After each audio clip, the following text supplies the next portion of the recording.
l'évangile de Jean, nous étudions l'évangile de Jean actuellement, et donc il y a ce verset magnifique, vraiment magnifique.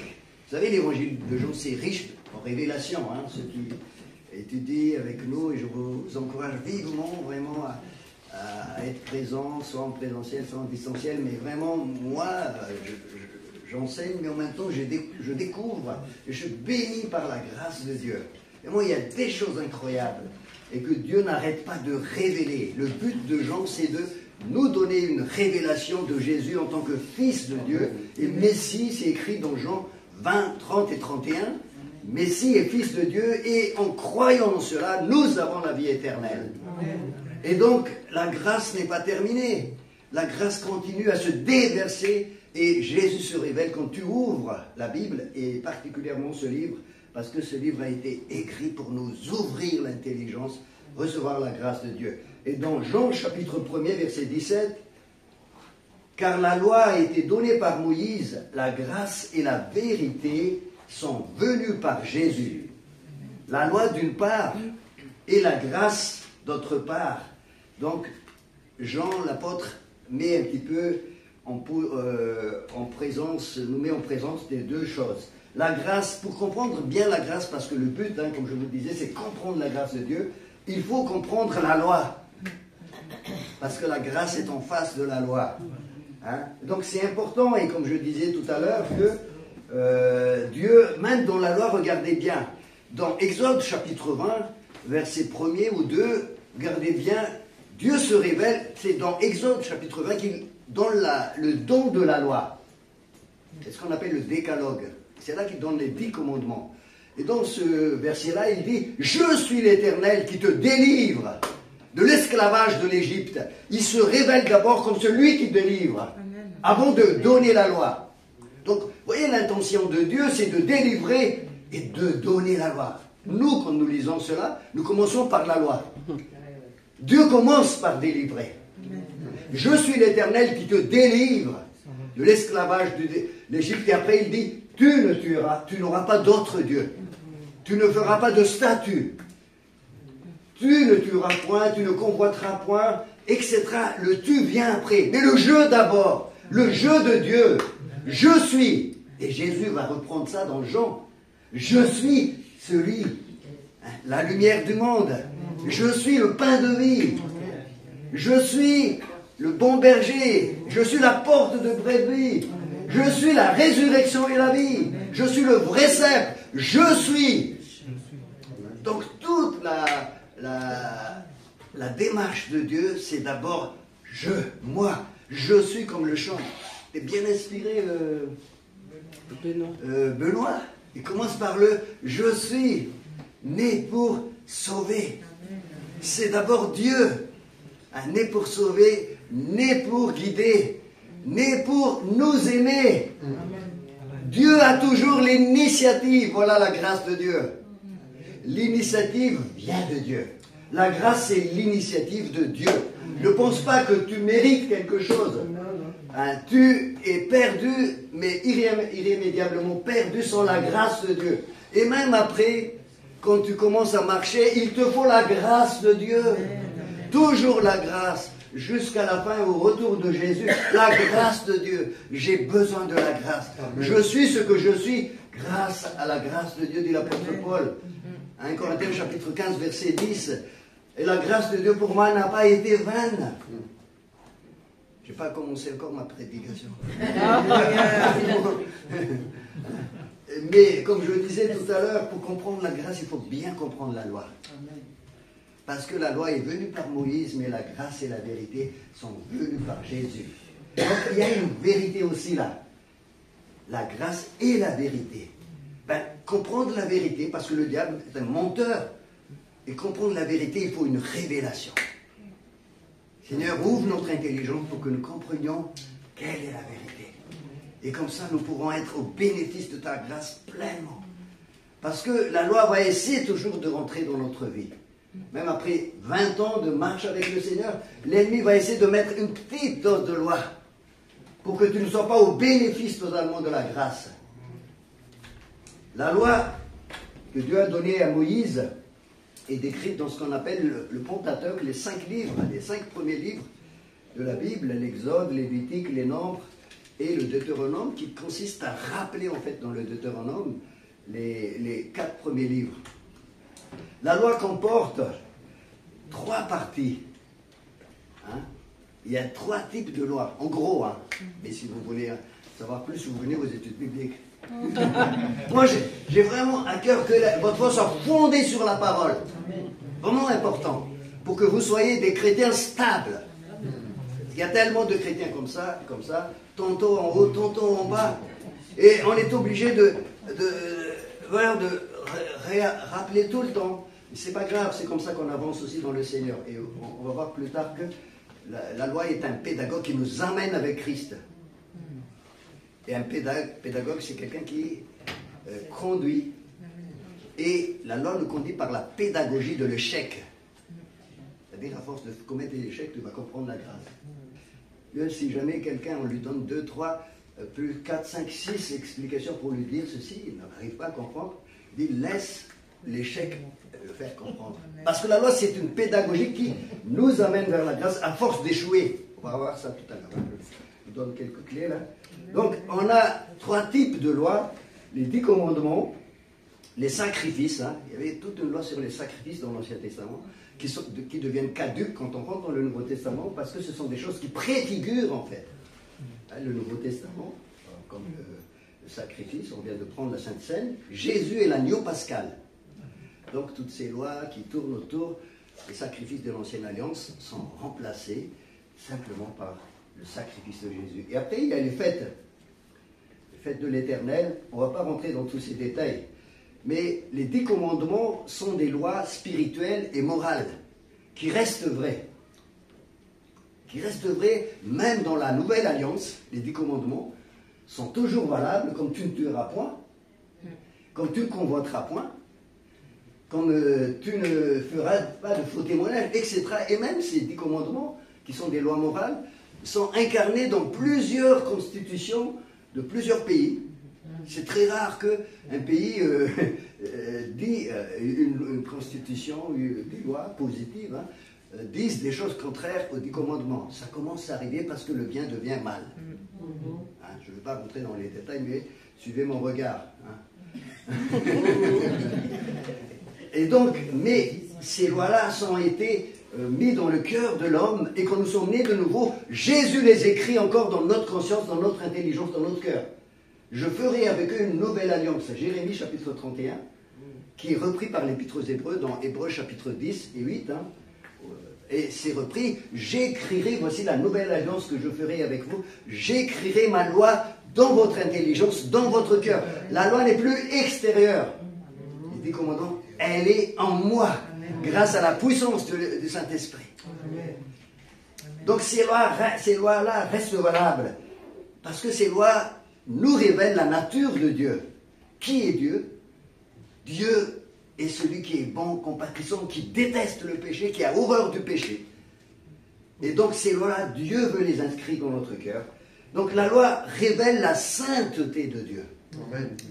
La loi révèle la sainteté, la perfection de Dieu, la gloire de Dieu.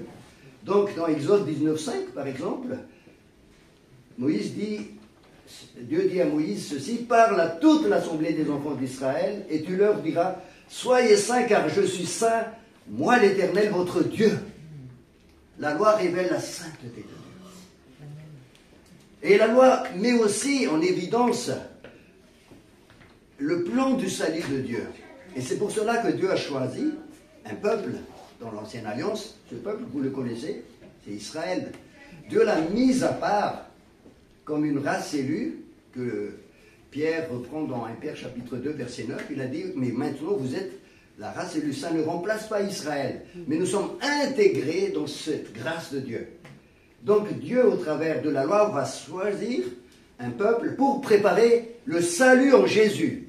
Dieu choisit un homme, Abraham, des tribus, Jacob avec les 12 tribus d'Israël, et fait venir Jésus pour sauver le monde entier.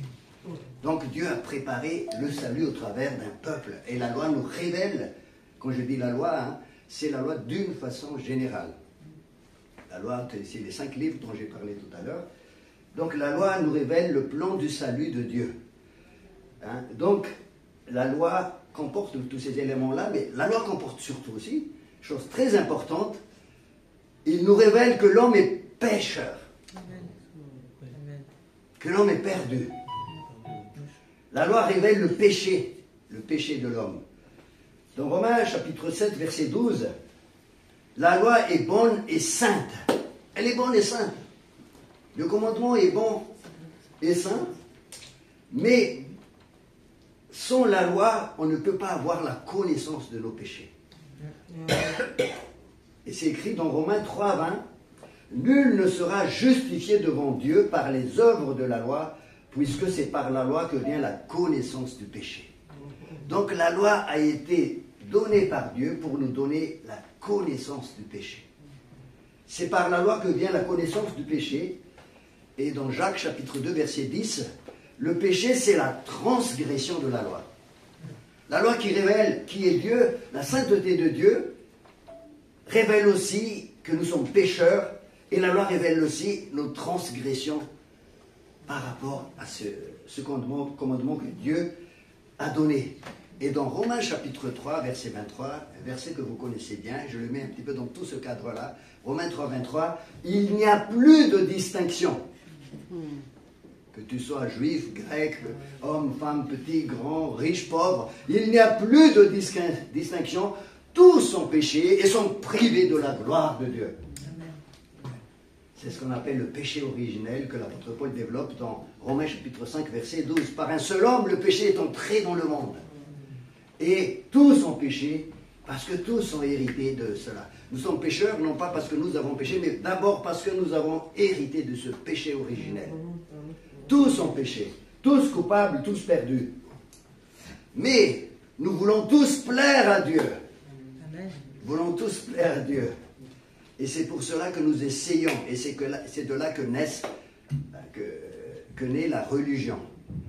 La religion, c'est cette démarche d'aller vers Dieu, pour plaire à Dieu. Et ce que va faire Dieu, c'est inversement le contraire, celui qui va venir vers nous. Donc le rôle de la loi, je vais résumer un petit peu le rôle de la loi. C'est un petit peu un enseignement, hein. Ne vous inquiétez pas, c'est bien qu'on pose le cadre. Le rôle de la loi, c'est d'abord condamner.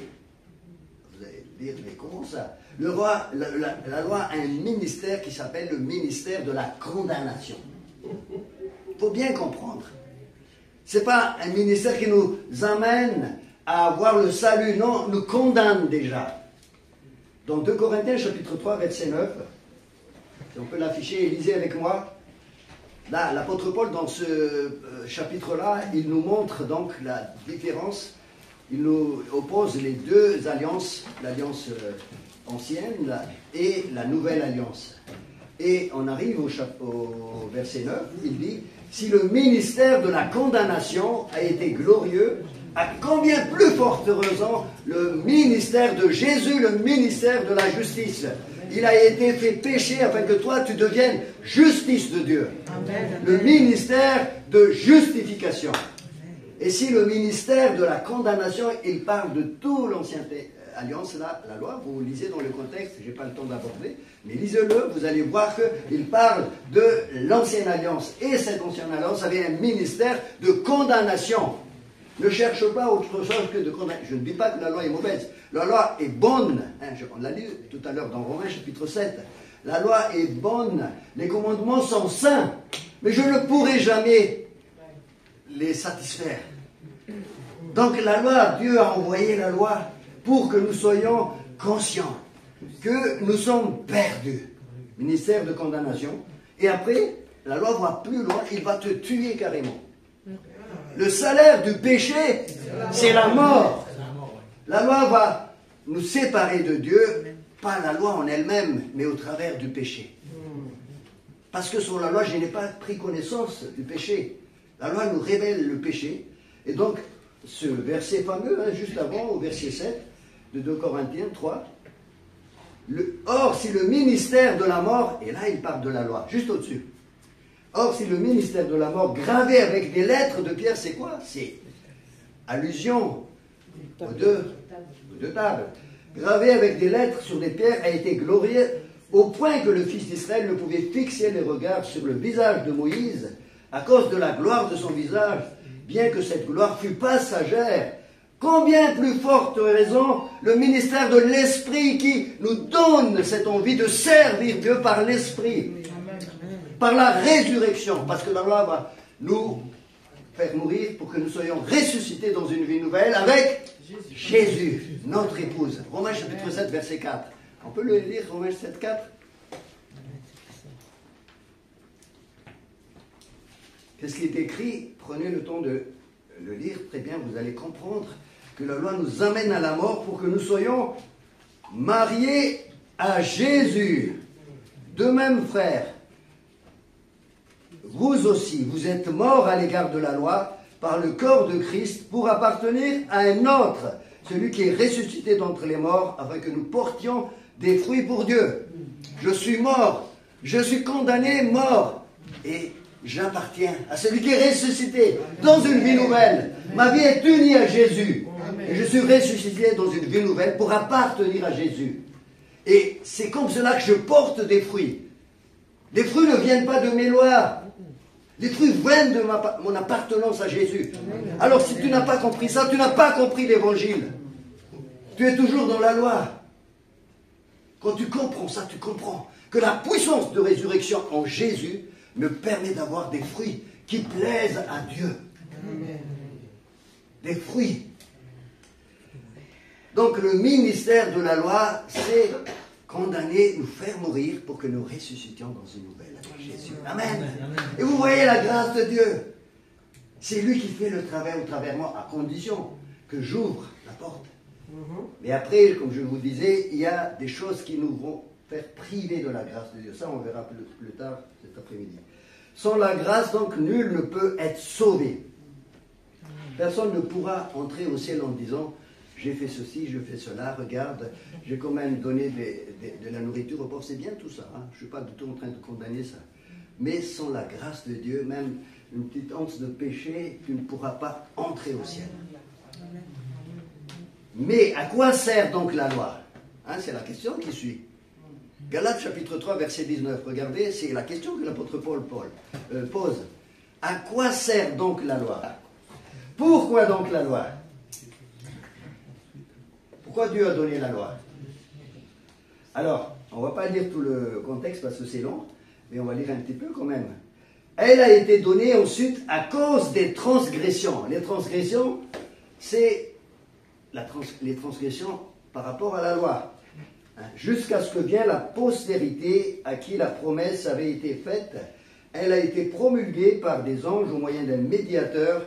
Or, le médiateur n'est pas médiateur d'un seul, tandis que Dieu est un seul. La loi est-elle donc contre les promesses de Dieu? Loin de là. S'il eût donné une loi qui peut procurer la vie, la justice deviendrait réellement de la loi. Mais ce qui n'est pas le cas.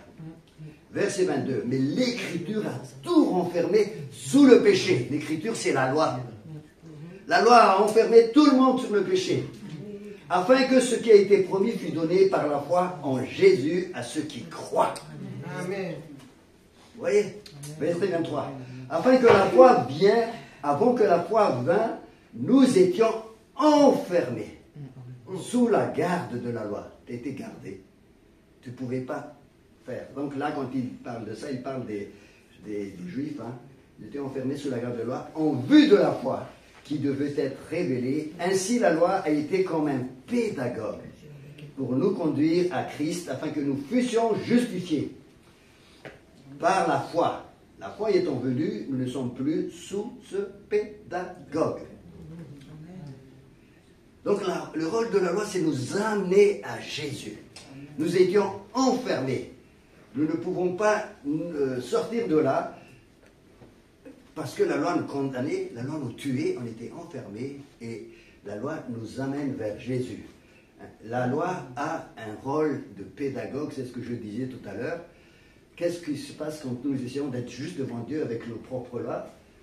Nous allons échouer échouer, échouer, et c'est là que vient cette idée de la pédagogie de l'échec. Parce que la vieille nature est tellement rebelle, la religiosité est tellement rebelle. Nous voulons toujours plaire à Dieu au travers de nos rites, au travers de nos activités, de nos habitudes. Non. Et c'est pour cela que Dieu nous donne un pédagogue qui revient à la charge, qui nous amène. Et pédagogue, péda, ça veut dire enfant. Et ago, c'est conduire. Et comment on fait avec un enfant? Ben, on répète. On répète, on répète, et on l'amène, on l'éduque. La loi est comme un éducateur.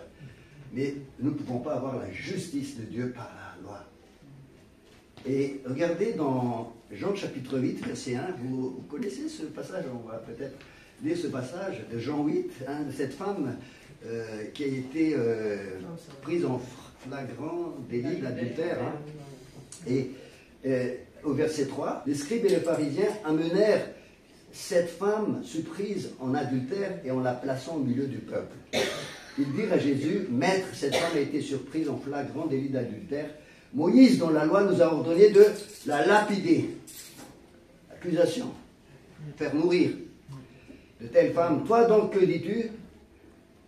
Il disait cela pour l'éprouver afin de pouvoir l'accuser, mais Jésus s'étant baissé, écrivait avec le doigt sur la terre.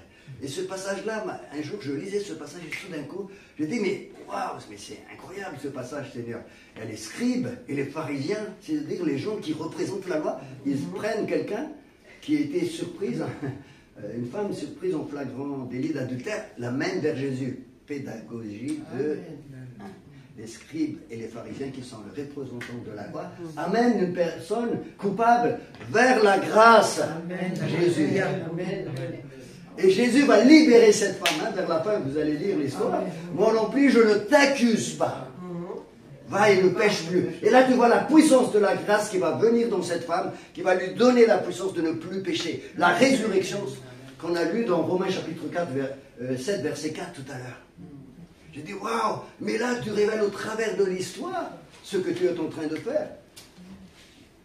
Et vous avez compris donc que la grâce, quand on a bien compris la loi, il est plus facile de comprendre la grâce. Amen. Amen. Les relations entre les deux. Et donc, comme je disais tout à l'heure, la pédagogie de l'échec, hein, Dieu il fonctionne avec une pédagogie de l'échec. C'est pour ça que des fois, tu as l'impression qu'il n'entend rien. Hein, tu te dis, mais pourquoi tu ne réagis pas? Et toi, tu t'entêtes. Et Dieu, tu regardes. Comme un enfant qui commence à marcher, on prend la main, on lui donne quelques instructions, fais comme ci, fais comme cela, et on enlève une roulette s'il est en train d'apprendre le vélo. Et après, il continue, mais il s'entête. Et tu le laisses un petit peu tomber. Et quand il tombe, il comprend mieux que quand tu lui parles. La pédagogie de l'échec. Oui, je disais à Sylvain, mais pourquoi tu ne dis pas? Je dis, on a déjà dit, laisse la pédagogie de l'échec agir. Comme la loi agit. Mais on n'est pas, non pas qu'on est indifférent, mais on prie pour la personne et on laisse le Saint-Esprit le faire. Et on l'avertit, on lui donne, on l'accompagne, mais des fois il faut le laisser.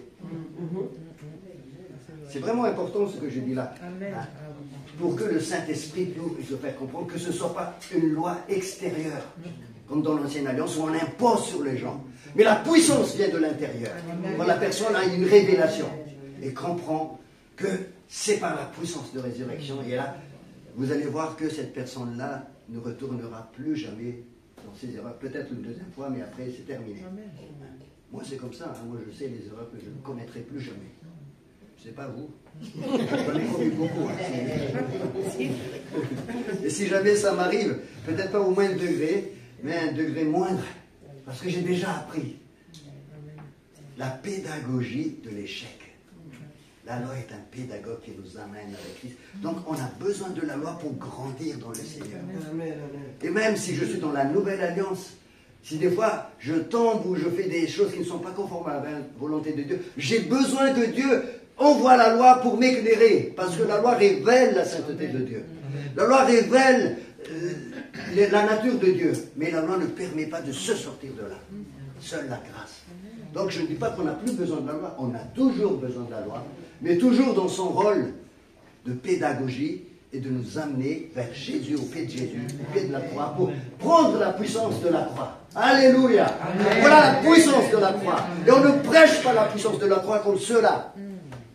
On le prêche juste que pour le salut. Mais on ne nous montre pas comment la loi et la grâce nous transforment tout au long de notre vie. Donc je suis mort, j'ai été crucifié avec Christ, mort avec Christ, afin que ce n'est plus moi qui vis, mais c'est Christ qui vit en moi. Christ qui vit en moi, ça c'est la grâce. Amen. Christ qui vit en moi, ça c'est la puissance de résurrection. Amen. Et c'est tout l'enseignement de l'apôtre Paul dans Romains, dans Galates, dans toutes les épîtres. Alors, comme je disais tout à l'heure, la loi est une initiative de Dieu. C'est Dieu qui prend l'initiative de nous aimer. Et en comprenant ça, tu as envie d'aimer Dieu. Parce que tu as compris la grâce de Dieu. Et quand tu veux, qui veut aimer encore Dieu plus? Encore plus. Bon, demande une révélation de l'amour de Dieu, de la grâce de Dieu. Et tu verras que tu as envie encore d'aimer plus Dieu. Encore plus, parce que ça vient de Dieu, comme on a chanté tout à l'heure, encore une fois. C'est vraiment comme ça se passe dans la Bible. Le Dieu de la Bible est d'abord un Dieu qui nous aime. Et le premier commandement qu'il nous demande de faire, ce n'est pas d'aimer notre prochain, mais d'aimer Dieu. Mais avant d'aimer Dieu, il nous a aimés le premier. La révélation de son amour nous donne une envie, il nous donne son amour en nous, et après seulement nous pouvons aimer les autres. Donc si tu as un problème avec ton prochain, avec ta soeur, ton frère, ton mari, etc., aime Dieu d'abord et tu verras que Dieu va te donner une révélation de son amour qui va te permettre d'aimer les autres. C'est la solution, mais le monde inverse la solution. Il faut aimer d'abord le prochain. Ça, c'est toute une théologie aussi là-dessus. Je ne vais pas rentrer là-dedans. Alors, je vais terminer parce que l'heure avance très vite. Comme je le disais tout à l'heure, la loi nous pousse à monter, mais la grâce descend toujours de là-haut. Regardez, là, quand Dieu se révèle dans la Bible, il descend toujours. Dans Isaïe chapitre 6, à la mort du roi Uza, verset 1er, j'ai vu l'Éternel sur son trône élevé et les pans de sa robe descendent jusqu'à nous. Et c'est là que Isaïe avait reçu une révélation de la sainteté de Dieu. Malheur à moi, car je suis un peuple dont les lèvres sont impures, et j'habite au milieu d'un peuple dont les lèvres sont impures. Qu'est-ce que Dieu fait? Il donne la braise et il purifie. Mais ça vient, ça descend d'en haut, et ça descend jusqu'à la terre. Il y a un autre encore, Psaume 133. Qu'il est doux, agréable pour des frères de demeurer unis ensemble. C'est comme l'huile qui descend, qui est répandue sur la tête d'Aaron, qui descend sur sa barbe, et qui descend sur sa robe, qui descend sur les montagnes de Sion, qui descend. Et on voit 3 fois dans ce passage-là le mot descendre, ça descend. La grâce de Dieu descend sur toi. Tu n'as rien à faire que de t'ouvrir. Ouvre comme ça ton cœur. Tu es un vase d'argile. Tu as besoin d'être rempli de la grâce de Dieu. Ouvre-toi à la grâce de Dieu. Ça descend. Et le Saint-Esprit a été répandu sur la terre. Acte 2:33. Répandu, déversé. Ça descend. Il faut simplement que tu sois un vase purifié par le sang de Jésus. Et tu reçois le Saint-Esprit. Et comme je disais au tout début, que la loi c'est tue. Et ça finit par tuer. Tu ne tueras point et ça finit par te tuer. Dans Exode 20, vous connaissez ce passage, c'est ce qu'on appelle le décalogue. C'est là que Dieu a donné le don de la loi. J'ai dit au tout début. Et il dit, si tu remarques bien dans tous les versets, ça commence par le tu. Tu n'auras pas d'autre Dieu. Tu ne feras pas de statue. Tu ne te prosterneras pas. Tu ne rendras pas un culte. Tu ne prendras pas le nom de l'Éternel. Tu ne tueras point. Tu ne commettras point d'adultère. Tu ne porteras pas de faux témoignages. Tu.